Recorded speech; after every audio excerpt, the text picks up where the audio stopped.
உண்மையிலே அது ஓய்வா இல்லாமல் போதை பொருள் சாப்பிட்டு படுத்துருக்கிறான்னு தெரியணும். முதல்லாம் குடித்தா சீரகம் ஃபோன் ஊதுன்னுவாங்க. அப்போ வரப்போ ஏதாவது ஸ்வீட் போட்டுன்னு வந்துடும், நான் ஜெயிச்சிட்டோன்னு. அப்புறம் கையை மோந்து பார்த்தா வராதா? நமக்கு தெரியும், நம்ம நினச்சிக்கோ நம்ம ஏமாற்றிட்டோம். அந்த காலத்தில் சொல்கிறோம். இப்போல்லாம் அப்படிலாம் இல்லை.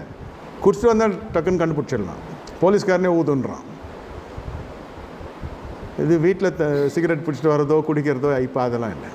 இப்போ இங்கே வைக்கிறது, அங்கே வைக்கிறது, இங்கே மோடுறது, அங்கே மோடுறது, இது நக்கிறது, அதை இது பண்ணுறது, சுவைக்கிறது சொல்கிறது. Don't know which drug they are using. வாட்டுக்கு தூங்கின்னு இருக்கான். தம்பி தூங்குது என்ன நான் சொல்கிறதுன்னே தெரில. இல்லை, இதெல்லாம் வாலிப வயசு அப்படி தான் இருக்கும், அப்புறம் சரியாயிடும்ன்ற அந்த காலம் இல்லை. இது புரிந்து கொள்ளணும்.